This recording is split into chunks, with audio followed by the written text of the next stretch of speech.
What's going on, people? We are Tottenham TV, back here for another Tottenham update for you guys. And today is the day we brought you last week, saying that the Bayern Munich executives are on their way to London to meet Daniel Levy to talk and have those crucial meeting regarding Harry Kane. And that meeting is taking place today. They have landed, apparently.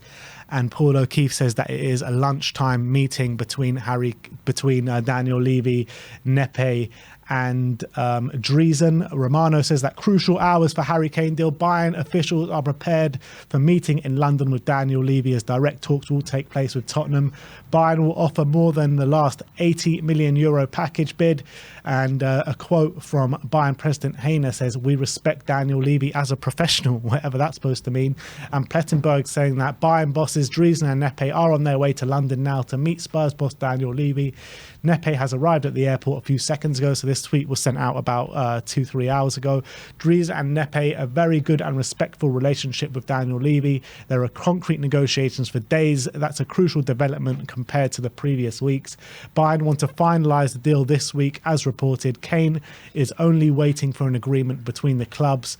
And Kerry Hoare, who reports to Sport 1, says that Ange Postecoglou and Harry Kane himself want a quick end to the saga. Spurs and Bayern Munich are in contact, talking to each other professionally. Signs are pointing towards an agreement very soon. So is this it's been the start of the end for a while, but is this really the start to the end of the Harry Kane move? I think it all depends how this meeting goes, because they could easily, look, we've seen it before with meetings like this where they have it and it seems for all the world that an agreement's going to be struck, and then you find out after the meeting that they couldn't find an agreement and there's too big a difference in price and both parties move on. So that could look. This is going to be crucial hours. I think we're going to find a lot about how this deal was going to go within this meeting. I think they had private meetings, didn't they, a few weeks ago, that was reported by Ornstein, like over breakfast and stuff. That seems a lot more informal. This definitely seems a lot more formal and official kind of meetings surrounding what kind of fee they're prepared to pay for Harry Kane.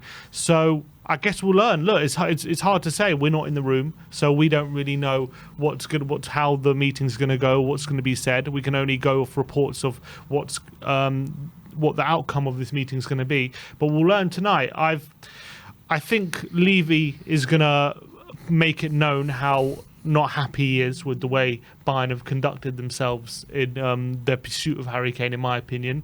Look, Levy, got to remember, he's got a massive ego, and he's going to, whatever happens, he's going to want to win these negotiations and get the deal that's right for him.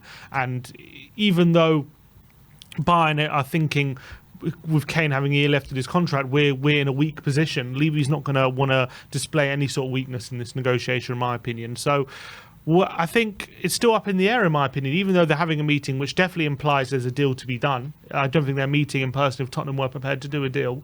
It's still whether this deal is right for both parties, and I still have doubts about that. Do you feel the deal will get done, or do you think Harry Kane will still be a Spurs player by come 1st of September? I think he will be. I still don't see them going for that bit for the money that we want. Especially with the reports that we're hearing. If they get closer to the 100 million, then I think Spurs start to accept that there's a deal that's acceptable. But right now, as the deal is what we're talking about, I don't think Spurs agree to that, in my opinion.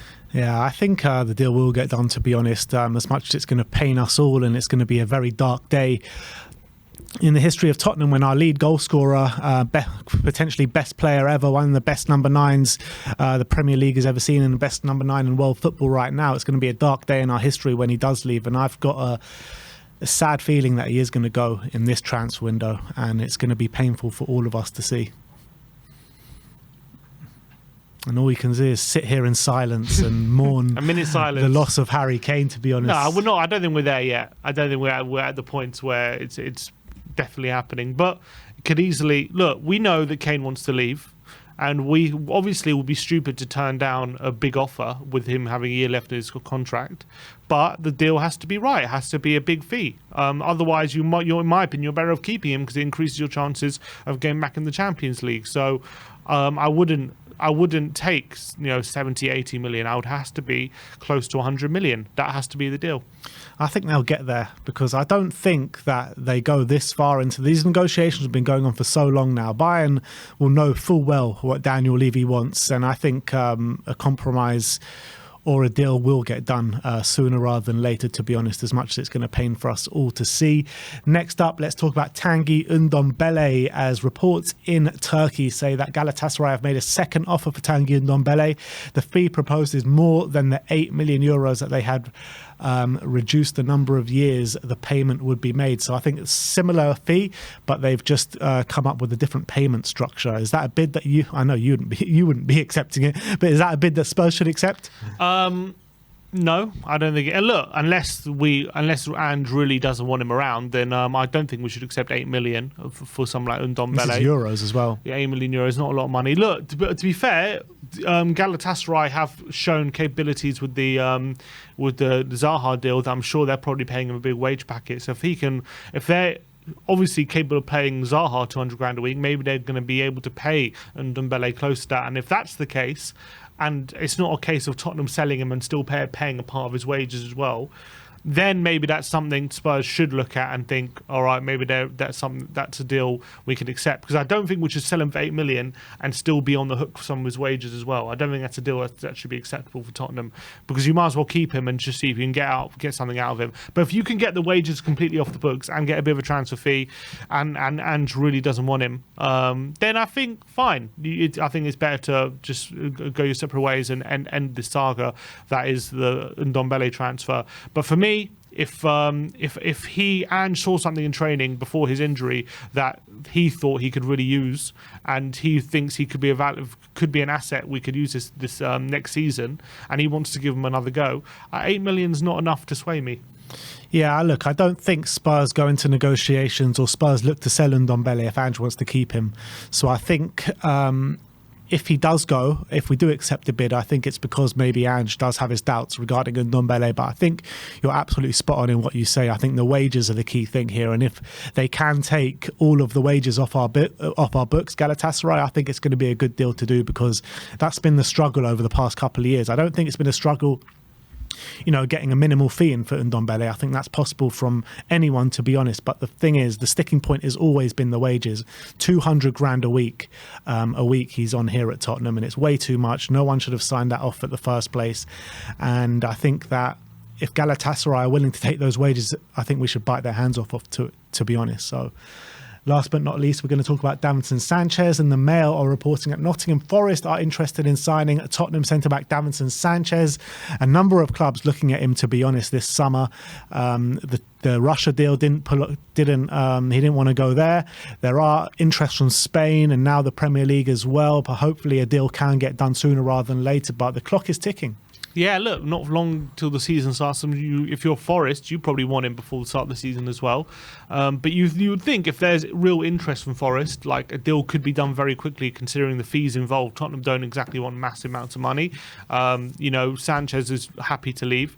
So for me, I think it's one, hopefully that gets done. But look, we've been here so many times with Sanchez, the team's interested, and we just haven't been able to conclude a deal yet. So I'm not getting my hopes up just yet that he's leaving. I wonder whether we're waiting for someone like Sanchez to leave before we really pull the trigger on a centre-back ourselves. But let's just hope this gets done sooner rather than later, because we both know that it's best for everyone that we go our separate ways with Sanchez. It's absolutely ridiculous if that's the case, that we're waiting for Sanchez to go so we can bring in our target. So what if Sanchez doesn't agree to go? Does that mean we're not going to bring in anyone? It's absolutely terrible. Yeah. It's absolutely terrible, the situation we find ourselves in. 3 weeks ago, before they went on the tour, we heard from reliable journalists saying that, we're going to bring in one centre-back and then it's going to be a one-in, one-out situation. That centre-back hasn't arrived. We're still waiting for that centre-back to come in.